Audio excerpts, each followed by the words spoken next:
What is going on, everyone? Welcome to another very exciting episode right here on the MIgardener channel. In today's episode, we're going to cover one of the most common, one of the most dangerous gardening misconceptions that's ever been misconceived. Let's talk about it. So how late is too late to start a garden? That's what we're going to talk about in today's episode because I believe that is the most dangerous and most common gardening misconception.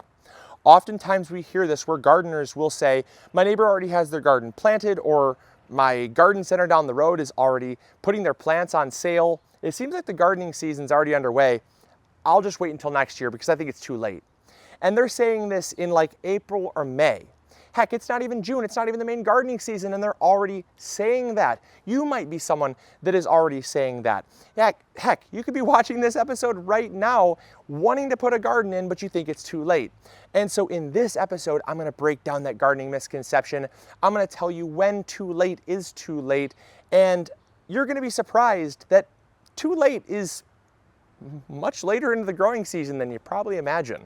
So when it comes to your early season crops like lettuce, radishes, carrots, beets, kale, Swiss chard, broccoli, cauliflower, your early season crops, these are crops that oftentimes it gets too warm to plant, and starting from seed is kind of a waste because you start the seed and it instantly goes to seed before it actually produces anything for you. So now you look towards your main season stuff, which is like your tomatoes, peppers, the joys of the garden, sweet corn, beans and zucchini and stuff like that. And you think, okay, well, I should have started those crops. Those are the crops I should have started indoors many months ago so that they're already up and growing so I can plant them right now when it's their season to grow. I can't possibly start from seed right now. They take so long to mature that by the time they mature, my season will be over. When in fact, you're actually probably just starting your season. If you're saying this and it's like not even June, you have tons of growing season left. If you're saying this in late June, early July, believe it or not, you still have growing season to grow some of these main season crops. Maybe not crops like peppers. You could always go to the farmer's market and buy a plant start, or your local nursery and buy a plant start. But if you're looking at starting from seed, peppers might be the only one in like early July that isn't going to really come to fruition. You could still plant tomatoes. Believe it or not, you could still plant tomatoes. I can't tell you how often I'm called crazy for planting tomato seeds in late June. People say, it's late June. You should have already had your stuff started in like late March, early April. What are you doing? You're wasting time, you're wasting seed, you're wasting energy. Don't even bother, it's too late. And I simply say, well, tell that to my fall harvest of tomatoes, because I know that I have enough days, and how you can tell you have enough days is based on how many days there is for that crop, whatever that crop is, to mature, and how many days left you have in your growing season. And how do you tell that number? How many days do you have left in your growing season? You look at your first frost date. It's that simple. That is the only thing that you should be going by. You pull up either the Farmer's Almanac or go to Google and type in first frost date for my zip code or the nearest big city near you, and it's going to give you a date. It's going to spit out a date. I don't know what that date's going to be because it's totally different for everyone, but it might use like Detroit for us since we're closest to Detroit. And it'll tell me that my first frost date for Detroit is going to be like October 20th. Just throwing some numbers out there, right? And I can take today's date and I can count how many days it is until October 20th. That number that I get is how many days left I have in my growing season.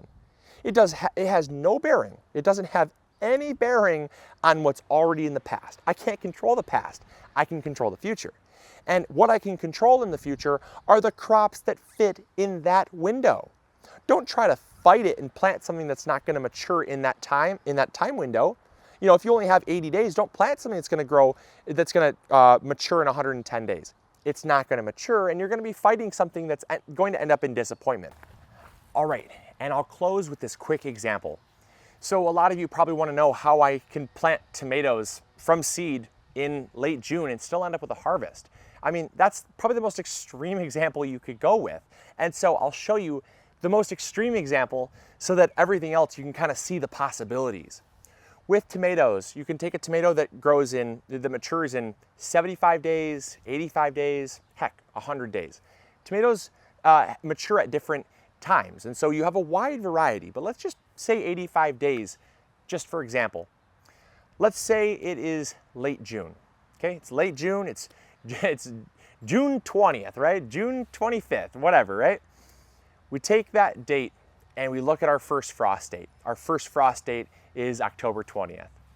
And if we count the amount of days until October 20th from June 20th, right? We've got all of July, we've got all of August, we've got all of September, and we've got most of October, right? 4 months. 4 times 30 is 120. So if I'm growing a tomato that takes 85 days to mature, why on earth is it too late to start? If I have 120 days left in my growing season and the tomato takes 85 days to mature, that means I still have, starting in late June, 40 extra days. There is no excuse why you should not be putting a garden in. There's no excuse why you can't put a garden in. And even if it's really late, even if it's like early September, you can still put a garden in by planting things like radishes, spinach, beets, kale, you know, your cold weather stuff that loves the cold weather that you can grow later on. You could plant cabbages in late August. You could plant broccoli in early September. You can plant these crops and have tons of time to grow a fall garden. So I don't want to hear the excuse of it's too late. You know, my neighbor has a garden in, or the farmer's market has this crop available, or the farmers are doing this in their crop with their crops. It doesn't matter. It's all up here. If you think you can do it, and you know how to figure out how many days it is to your first frost date, and you know how to look at the back of a seed packet to know how many days it takes to mature, you can do that math and you can start a garden. It is that simple. So I hope you guys enjoyed. I hope you learned something new. I hope that this video inspired you to get a garden started, especially because this year's been crazy. And I really love to know that I have food growing to feed my family. So I hope you guys enjoyed. I hope you learned something new. As always, this is Luke from the MIgardener channel reminding you to grow big or go home, and we'll catch you all later. Bye.